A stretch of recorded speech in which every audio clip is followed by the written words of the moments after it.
never used to believe the stories people told about night drives, you know? Those late-night tales where you're all alone on some back road, and then something happens. But last week, I found out for myself just how real those stories can get. It started out as a simple plan, a late drive to clear my head. I had just broken up with my girlfriend, wasn't sleeping well, and figured a good, quiet night drive might help me think. So, around midnight, I grabbed my keys, hopped in my old SUV, and headed down a familiar highway out of town. After half an hour, the city lights faded behind me, and all that lay ahead were dark, open roads. The first hour passed smoothly, just the hum of my engine, a few lonely stars overhead, and the occasional distant glow of a farm light. I even started to feel a bit better, like maybe this was exactly what I needed. But soon enough, things took a turn. Literally, I found myself driving through stretches of woods, where the trees hung over the road, nearly blotting out the sky. Then, without thinking, I took a wrong turn. This road wasn't on any map, and it wasn't like the other back roads in the area. The trees on either side loomed close and seemed to move, almost like they were reaching out, trying to close in on me. A chill crept up my spine, but I shook it off. After all, it was just trees and shadows, right? After a few miles, I realized I hadn't seen a single house, sign, or even another car. Nothing but my headlights slicing through the darkness. I was alone, completely and utterly alone. That's when I saw it. Just ahead, on the shoulder of the road, there was a figure, a woman. She was standing still, facing away from me, her silhouette backlit by my headlights. She wore a long coat that flapped slightly in the wind, and her hair hung limp around her shoulders, completely unmoving. I slowed down, heart racing. It was the middle of nowhere in the dead of night. Who just stands there like that? Logic kicked in, telling me she was probably stranded. Maybe her car had broken down further up, but I didn't see any other vehicles around. Something about her posture made my skin crawl. She stood too straight, too rigid, like she was frozen in place. Rolling to a stop, I lowered my window a bit. "Hey, are you all right?" I called out, trying to keep my voice steady. She didn't move, not even a flinch, no sign that she heard me. Just still. I swallowed hard, debating what to do. Every instinct was telling me to just drive away, leave her in my dust and never look back. But something compelled me to try again. "Miss, do you need help?" I tried a little louder. Nothing. She was so close that my headlights illuminated her bare feet on the cracked asphalt, pale and dirty. No shoes, no belongings. Just her standing there, as if she'd walked out of the woods barefoot and waited for someone to find her. I was about to pull away when, slowly, she turned around. As her face came into view, a chill stabbed through me. Her skin was ghostly pale, almost translucent, and her eyes were black. Not dark brown or shadowed by the night. Just two pits of absolute black, like they were hollow, going deeper than anything I'd ever seen. She stared directly at me, her lips pulled into the smallest, unsettling smile. For a second, I was frozen. There was something about her eyes that made it feel like I was falling, like I was being pulled into them. My hand trembled on the gear shift, and I could feel my pulse hammering in my ears. Then, in a jerky, unnatural motion, she took a step toward the car. My heart seized up. I slammed the car into reverse, my tires skidding on the gravel as I backed away. Her smile widened, showing teeth that seemed too sharp. She moved again, this time faster, and my stomach dropped as I realized she wasn't just walking. She was gliding, closing the distance between us in an eerie, unnatural way. I pressed the gas harder, speeding backward until I nearly spun off the road. I didn't look back until I'd put about 50 yards between us. When I did, she was gone. My breaths came shallow, hands shaking on the wheel as I tried to pull myself together. Maybe she'd step back into the woods, or maybe I'd imagined the whole thing. Maybe it was just exhaustion or stress from the breakup playing tricks on my mind. But when I glanced at my rearview mirror, she was there. She was in the back seat. My heart stopped. She was sitting there, perfectly still, just inches behind me, with those black, empty eyes locked onto mine in the mirror. Her mouth was slightly open, and though I couldn't hear anything over the roar of my own pulse, I could see her lips moving, whispering something I couldn't make out. In a panic, I floored the gas, the engine roaring as the SUV lurched forward, tearing down the road. My eyes flicked between the road and the rearview mirror, unable to look away from her but terrified to see what she would do next. I could feel her presence like ice creeping over the back of my neck, a bone-deep cold that seeped into my spine. Then she started moving, her head tilting from side to side, like she was studying me, her eyes never breaking contact. Her mouth kept moving, the whispering getting faster, almost frantic, though still silent, like she was speaking from some other, unreachable world. I could feel her words pressing in on me, like they were squeezing my mind, tightening around my thoughts. "Who are you?" I choked out, my voice cracking. I didn't expect an answer, but I needed something, some acknowledgement, anything that would ground me in reality. She stopped. Her mouth froze mid-whisper, and for the first time, her eyes shifted. She looked past me out the windshield, her lips parted wider, her expression changing from that eerie smile to something else. An emotion I couldn't quite place, but that felt wrong, twisted. A mixture of anticipation and hunger. And then, in a voice that was barely more than a hiss, she whispered, "You shouldn't have come here." In that instant, all the lights on the dashboard flickered and died, plunging the car into pitch blackness. My breath caught as the car plunged into darkness, every sound swallowed by the thick, oppressive silence. I gripped the wheel so hard my knuckles ached. My only focus on the shape I knew was sitting in the back seat, lurking in the darkness just behind me. Desperate, I fumbled for my phone, but my fingers trembled so much that I dropped it onto the floor mat. As I leaned down to grab it, I heard a slow, dragging sound coming from the back seat. My mind went numb. I didn't want to look, but I couldn't stop myself. I lifted my eyes to the rearview mirror, and there she was, closer now, her face inches from mine, those black eyes peering directly into me. Before I could scream, her cold hand brushed my shoulder. It felt like a frozen claw, seeping all warmth from my skin. I jerked forward, yanking the door handle, desperate to escape. But the door was locked, and no matter how hard I pulled, it wouldn't budge. Her grip tightened, her fingers like ice around my shoulder, anchoring me in place. "Let me go!"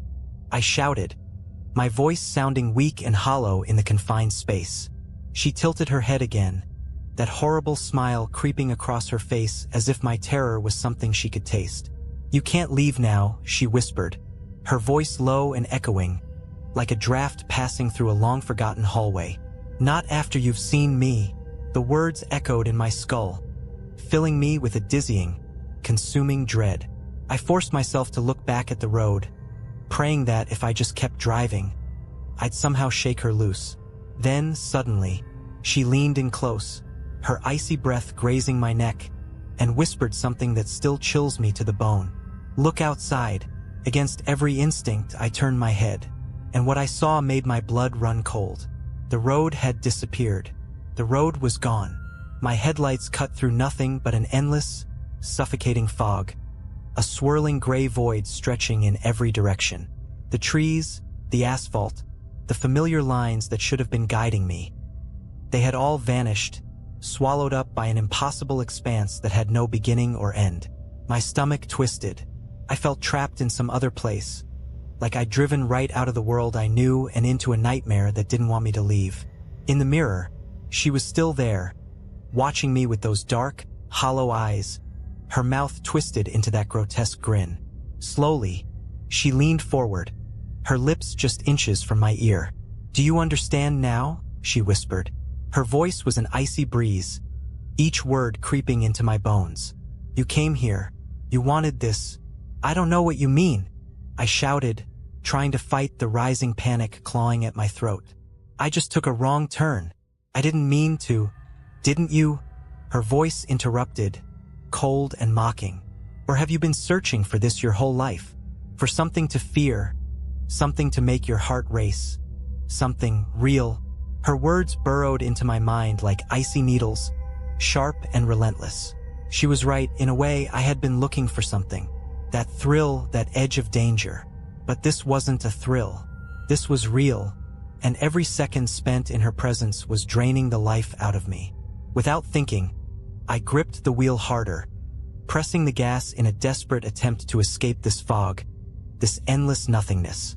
I could hear her laughter, a cold, hollow sound that seemed to come from everywhere and nowhere, like the fog itself was mocking me. "You can't run from me," she whispered, her voice filling the car like it was seeping through the very walls. "I'm part of this road. I've been here long before you, and I'll be here long after." Something in her tone, a smug, cruel amusement, unleashed a surge of anger in me, breaking through the terror. "I'm getting out of here," I growled, and jerked the wheel to the left, turning sharply into the fog, hoping to somehow find the road again. But the moment I turned, the car jerked violently. The steering wheel locked, the brakes went dead, and my headlights flickered as if the car itself was giving up. And then, just as suddenly, everything stopped. The car stalled, headlights flickering one last time before plunging me into total darkness. A heavy, unnatural silence filled the air. It was so thick I could hear my own heartbeat pounding in my ears, each thud echoing like a countdown. In the stillness, I realized I couldn't feel her anymore. That icy presence, the clawing grip on my shoulder. She was gone. For a moment, I almost let myself believe it was over, that I was alone again. Then I heard a soft, scraping sound, right outside the driver's side window. I held my breath, listening as the scraping grew louder, a slow, deliberate drag against the glass. The sound crawled into my ears, sinking deep, rooting me in terror. My hand crept toward the window controls, fingers trembling, but I stopped. Some part of me knew that I didn't want to see what was out there, that whatever I'd find on the other side of that glass was something I was never meant to see. But the sound persisted. It was taunting me, like it knew I wouldn't be able to resist. Summoning every ounce of courage, I turned my head. The fog outside was thick and impenetrable, swirling in slow, silent waves. But just inches away from me, pressed against the glass, was a hand. Pale, skeletal fingers dragging across the window, leaving streaks of dark, oily residue in its wake. My heart hammered. The fingers were too long, too thin, like something that hadn't been human in a very, very long time. They moved slowly, purposefully, as though savoring the moment, drawing circles, patterns I didn't recognize, symbols that made no sense but filled me with a deep, primal dread. And then, slowly, the hand began to retreat, sliding down the glass. I watched, paralyzed, as it disappeared into the mist, leaving only the dark, oily streaks behind. I thought that was the end of it, that maybe I'd imagined the whole thing. But then, out of the fog, a face emerged. It was her, the woman from the road. Only now, her face was different. The eyes were wider, hollow pits that seemed to suck in the darkness around them. Her mouth was stretched into an unnatural smile, lips pulled back so far that they nearly split her cheeks. Her skin, pale and almost translucent, pressed against the glass as she leaned closer, her empty eyes locking onto mine. She spoke, but her lips didn't move. The voice was inside my head, clawing at my thoughts, drowning out everything else. "Don't you see? You've crossed over now. There's no going back." My hand shot to the ignition, fumbling desperately as I tried to start the engine. But it wouldn't turn over. The car was dead, just like everything around me. Panic surged as I twisted the key again and again, praying for anything. A spark, a rumble, even a flicker of light. Nothing. I looked up. She was still there, her face pressed harder against the glass, her smile wider, as if she could feel my desperation. With a final, gut-wrenching lurch of terror, I did the only thing I could think of. I opened the door. The fog poured into the car, cold and damp, wrapping around me as I stumbled out. I broke into a run, sprinting blindly into the mist. No sense of where I was going or if there was anywhere to go. I just knew I had to get away.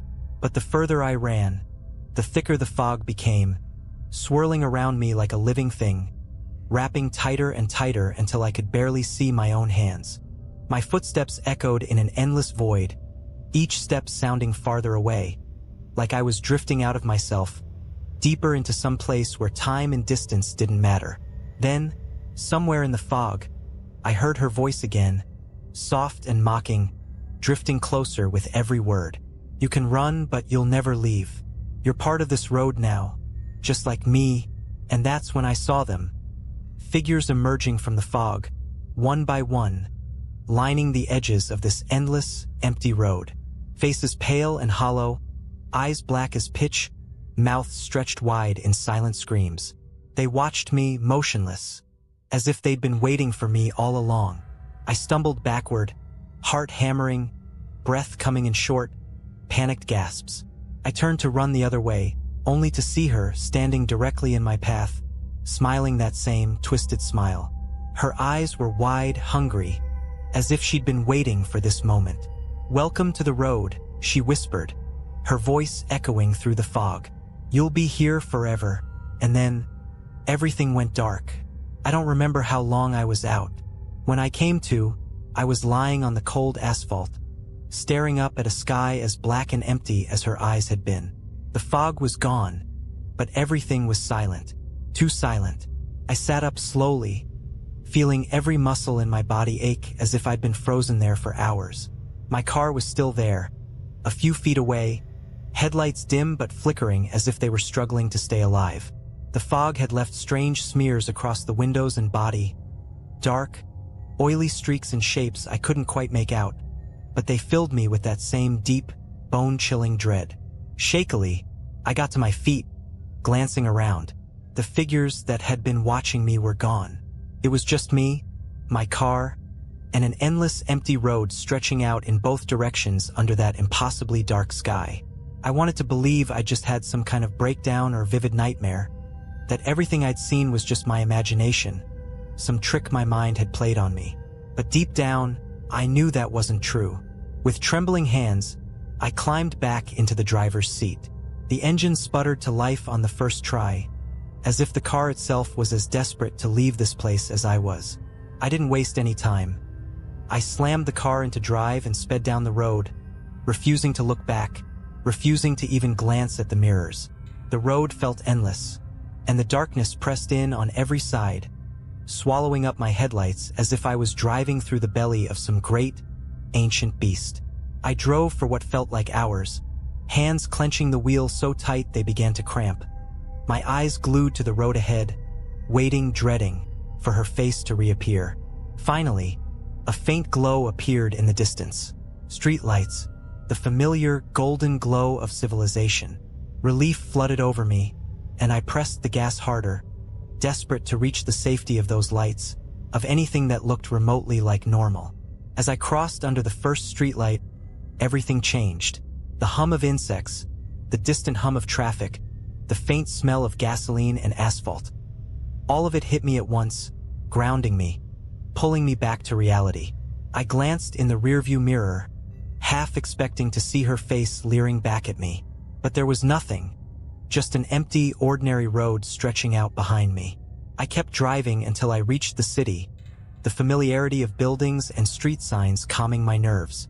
Eventually, I pulled into a gas station, hands still shaking as I parked and sat in silence, letting the reality of what I'd just been through sink in. When I finally stepped out, I noticed something on the rear window. Dark, oily smears, the same strange symbols I'd seen on the car when I woke up. I stared at them, the memory of her whispering voice echoing in my mind. "You're part of this road now, just like me." I scrubbed at the stains with a rag, but no matter how hard I tried, they wouldn't come off. Now, every time I drive at night, I feel it, that strange pull, that sense that I could take one wrong turn and end up back there, back on that endless, fog-choked road.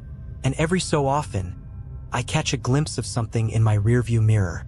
Just for a second, the faint outline of a figure, standing far back on the edge of my headlights, watching, waiting. And every time, I hear her voice, faint and mocking, as if she's right there, whispering in my ear. "You'll be back." A few weeks passed, but I couldn't shake the feeling that something was wrong. Every night, as soon as the sun dipped below the horizon, a strange heaviness settled in my chest. Driving at night became a test of will. Even if I only had to go a few blocks, I felt that same pull, that invisible thread tugging me back toward that endless road, that fog, and her. One night, I was driving home from a late shift, exhausted but too wired to go straight to bed. The streets were empty, just the occasional flicker of a streetlight cutting through the darkness.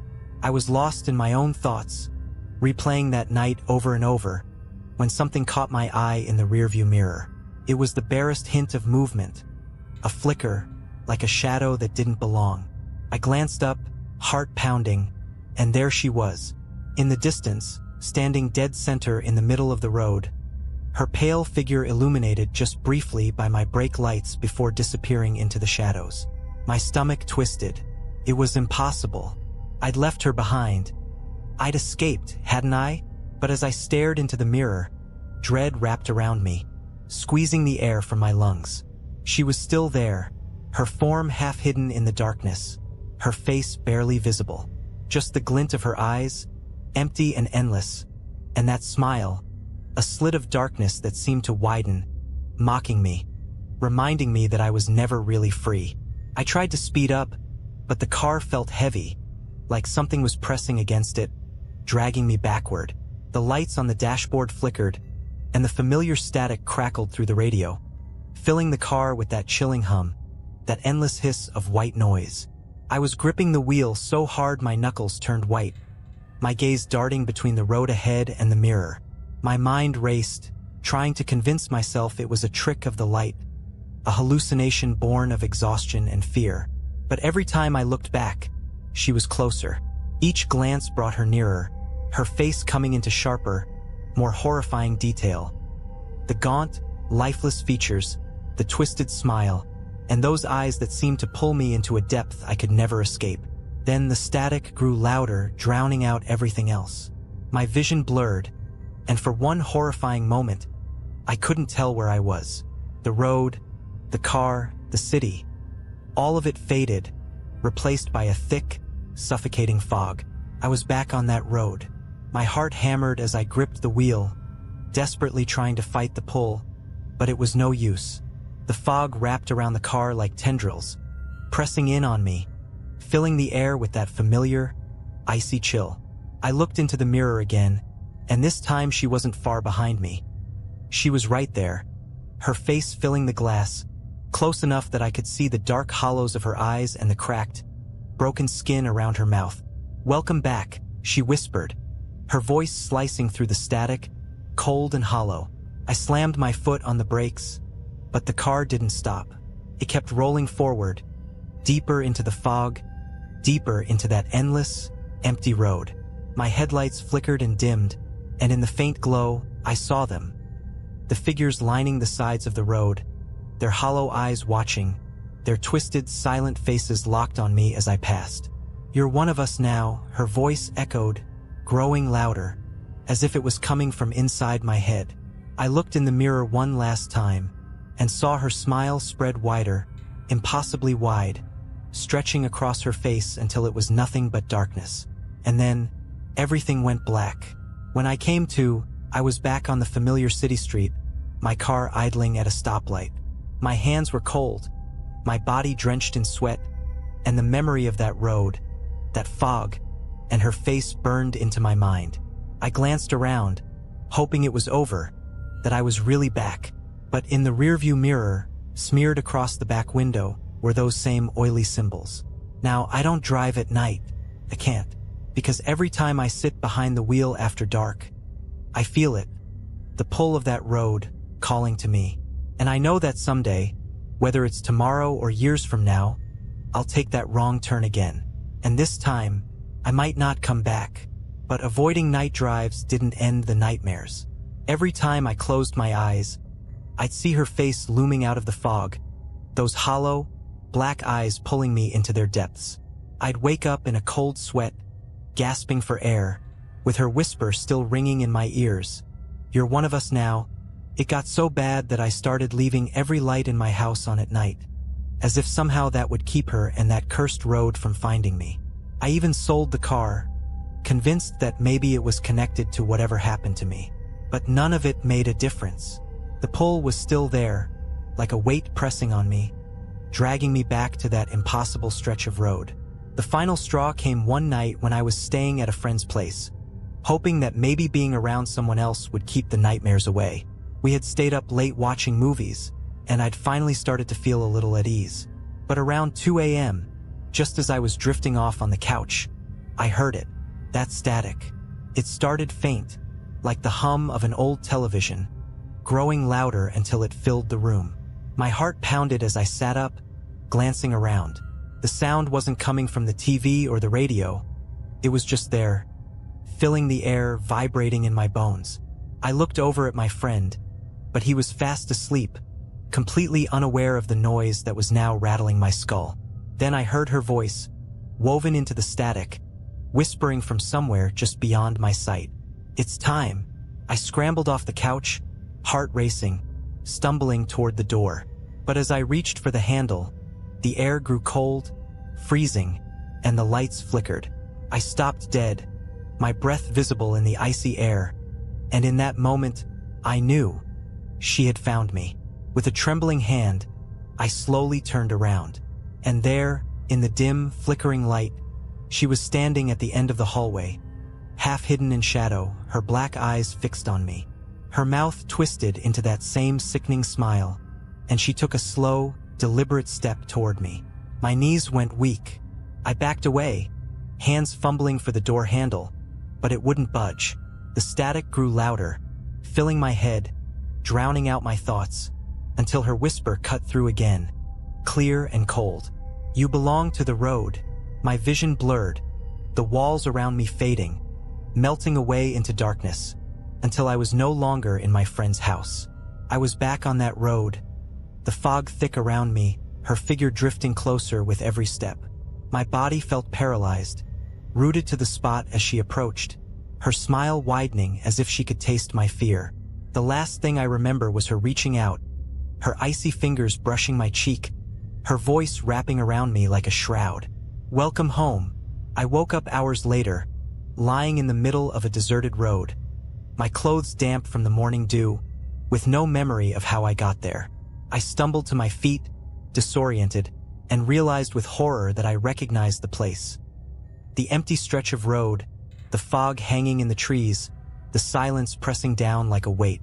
It was the same road, and as I stood there, shivering, the fog began to creep forward, curling around my ankles, pulling me toward the darkness beyond. I haven't told anyone about what happened that night. I don't know if anyone would believe me, or if they'd even understand, but I know this. No matter where I go, no matter how far I run, the road is always waiting, calling to me. A whisper in the dark that grows louder with every passing night. I don't know how much longer I can resist, but I do know this. One day, I'll have no choice. I'll follow that whisper. I'll return to the road. And this time, I won't be coming back. It's been 6 months now, and every day feels like a countdown. A slow descent into something I can't stop. The pull has only grown stronger, gnawing at me from the inside. A hollow ache that fills my dreams and bleeds into my waking life. Every night, I hear the static just as I'm drifting off. A low hiss that never stops, always there, as if she's whispering to me from somewhere just beyond the edge of my mind. I've tried everything to escape it. I moved to a different city, sold nearly everything I owned, took a job on the opposite coast where I'd never have to drive alone at night. But it doesn't matter. She's always there, lurking in the shadows, waiting for me to make that one mistake, to let my guard down just enough for her to slip through the cracks and pull me back to that endless road. Last night, it happened again. I was on my way home, taking the bus this time, trying to avoid anything that would put me behind the wheel. The streets were dark, rain tapping against the windows as we moved down the empty highway. I was exhausted, my eyes heavy, fighting to stay awake, when I saw her. She was standing on the side of the road, just outside the glow of the streetlights, her figure faint but unmistakable. She didn't move, just stood there, watching the bus pass, her eyes following me as if to remind me that she'd never really left. I closed my eyes, praying she'd be gone when I looked again. But when I opened them, she was closer, standing on the opposite side of the street now, her face barely visible through the fog. She was smiling, that wide, twisted smile that seemed to cut through the darkness itself. I turned away, heart racing, hands gripping the edge of my seat, but it didn't matter. She was inside my mind, filling it with that sickening whisper, her words curling around my thoughts, taking root. "You can't escape me," she said, her voice soft and mocking. "You're part of this road, and one day you'll come back." The bus pulled to a stop just a few blocks from my apartment. I bolted out, sprinting through the rain, barely able to see where I was going, just desperate to get away from her, from that smile, that voice. I made it home, slamming the door behind me, my pulse pounding as I leaned against the wood, eyes shut tight. I thought I was safe. I thought that, at least for the night, I'd escaped her. But when I opened my eyes, I saw something that froze me to the core. There, smeared across my apartment window, were the same oily symbols I'd seen on my car that night. The dark, twisted shapes that looked like nothing and everything all at once, like they were meant to draw you in and trap you forever. And in the center, drawn in one long, jagged stroke, was a single word. Soon. That was last night. Now, as I sit here, typing this out in a last, desperate attempt to cling to reality, to remind myself that I still have a choice, I can feel her. She's outside, waiting, her presence thick and inescapable, pressing down on me, pulling me back to that cursed road. I know she'll get me eventually. I know that one day, I'll give in to the pull and find myself back in that fog, alone with her and the endless stretch of darkness. But until then, I'm doing everything I can to stay away, to keep moving, to pretend that I still have some control over my own life. If you're reading this, if you ever find yourself out on a lonely road in the dead of night, and you see a woman standing in the shadows, turn around. Don't look back. Don't stop. Because once she's seen you, once she's marked you, there's no escape. One day she'll find you too. And when she does, you'll understand why. You never make that night drive alone. I didn't sleep last night. I sat up in bed, every light in the apartment on, gripping the edges of the mattress and listening. The static was faint, just barely there, like a distant whisper tangled in the white noise of the world. I kept telling myself it was my imagination, that she wasn't really here, that maybe, just maybe, I could fight this. But the hours dragged on, and every minute felt like the last. Eventually, dawn broke through the windows, casting a pale gray light across the room. For a moment, I almost felt relief. The day brought warmth, noise, the sounds of the city waking up, a blanket of normalcy that almost convinced me I'd been dreaming. Then my phone buzzed. It was a message from an unknown number, just a single, chilling word. Tonight. I stared at the screen, my heart sinking. There was no number, no way to trace it back, just that single word, a promise, a threat. And in that instant, I knew I was out of time. I spent the day in a haze, moving through the motions of work, life, all of it a blur as my mind raced. By evening, I was exhausted, but I couldn't stop. I needed a plan, something, anything, to keep her from dragging me back to that cursed road. I packed a bag, thinking maybe if I just kept moving, kept running, she wouldn't find me. But as the sun set, that familiar heaviness settled over me, like a weight pressing on my chest. The apartment grew colder, shadows lengthening as the last light slipped away. And then the static started. This time, it wasn't just a faint hiss. It was loud, crackling, filling every corner of the room, like she was everywhere, closing in, her presence thick in the air. My phone buzzed again, and I almost didn't want to look, but I couldn't resist. This time, it wasn't a message. It was an image. Picture of my car, parked outside my apartment, and standing next to it, barely visible in the darkness, was her. That twisted smile, those black, empty eyes staring directly into the camera, as if she knew I was looking. Her head tilted, a taunting gesture, daring me to come down. I stumbled backward, panic clawing at my chest, and before I knew it, my feet were moving, taking me out the door and down the stairs, my mind blank with terror. I reached the street, the cool night air hitting me like a slap, and there she was, standing by my car, exactly as she had been in the photo, her figure illuminated by the dim glow of the streetlight. She looked at me, her smile widening, and she took a slow, deliberate step forward. I froze. My instincts screamed to run, to get as far away as possible, but my feet were rooted to the ground. She took another step, her gaze never leaving mine, her presence filling every inch of space between us. "Ready for the drive?" she whispered, her voice a soft, chilling echo that seemed to come from everywhere at once. Somewhere deep inside, I found the strength to shake my head, to mouth the word no, but she only laughed, a cold, hollow sound that sent a wave of nausea through me. "You came this far," she said, tilting her head. "It's too late to turn back now." I don't know what possessed me, but in a last, desperate move, I lunged toward the car, throwing myself into the driver's seat and slamming the door shut. My hands shook as I gripped the wheel, turning the key in the ignition, praying it would start. The engine roared to life. Relief washed over me, and I glanced up, hoping maybe she was gone. But she was already in the passenger seat, sitting there as if she'd been waiting the whole time. Her eyes met mine, those dark, endless pits that seemed to pull me in, deeper and deeper, until I could feel myself slipping away, sinking into that same empty void. Her smile widened, and she leaned closer, whispering in my ear, "Drive." With a trembling hand, I put the car in gear, my body moving as if controlled by something outside myself. The car lurched forward, rolling into the night, and the familiar fog began to creep in, swallowing the road, the city, everything. The world outside faded, replaced by that endless stretch of darkness, the same cursed road I thought I'd escaped. I drove, helpless to stop, her presence looming beside me, filling the car with an unbearable cold. I don't know how long we've been driving. Time doesn't seem to exist here. The fog is thick, unending, pressing against the windows like it's trying to seep in. Every so often, I catch glimpses of figures on the side of the road, silent watchers, hollow-eyed and still, faces twisted in expressions of eternal dread.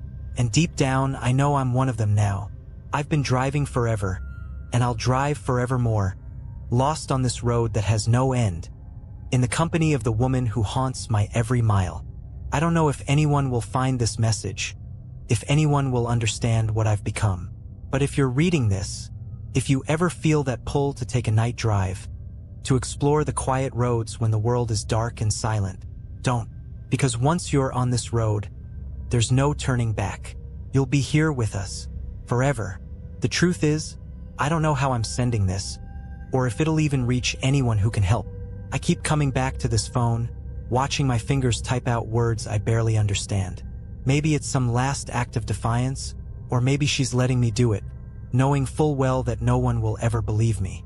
Or maybe, deep down, she wants you to know. The road stretches on, an endless ribbon of black cutting through a fog that seems alive, pressing in on every side, breathing in sync with the cold, hollow feeling in my chest. There's no horizon, no signposts, no markers of any kind. Just mile after mile of the same featureless void, trapping me in an infinite loop of fear and exhaustion. And no matter how many times I glance at the clock, it's always the same. 3:17 a.m., frozen in place like I've been caught in the jaws of time itself. Every now and then, I feel the car slowing down as if we're coming to a stop. It's almost like the road wants me to get out, to see what's waiting for me in the shadows beyond the fog. But every time, before I can open the door or even look outside, she reaches out, her hand cold and unyielding on my arm, her whisper soft but firm. "Keep driving." I don't argue. I don't have the strength to resist. I just grip the wheel and keep moving forward, letting the endless road swallow me whole. And with every mile that passes, with every twist and turn that feels like it's leading me deeper into some terrible, unknowable place, I feel myself slipping further away, becoming less real, less me. It's like she's unraveling me, piece by piece, erasing every memory, every fragment of who I once was, until all that's left is the road, her presence, and that endless, unbreakable silence. Sometimes I think I hear voices, faint and echoing in the distance, like the memories of people who once traveled this road before me, trapped here, just like I am now. But the voices are thin, wisps of sound that vanish the second I try to focus on them, leaving me with nothing but the cold, empty static that fills every corner of my mind.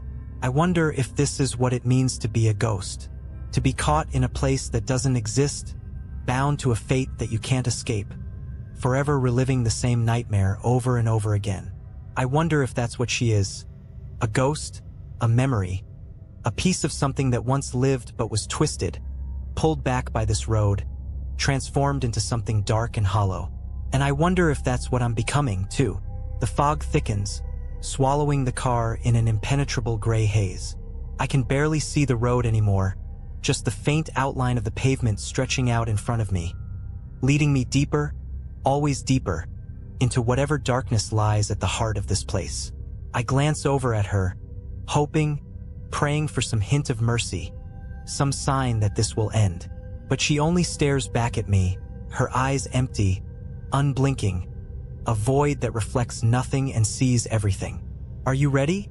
she asks, her voice soft, almost gentle. I don't know what she means. Ready for what? She smiles, a sad, knowing smile that chills me to my bones.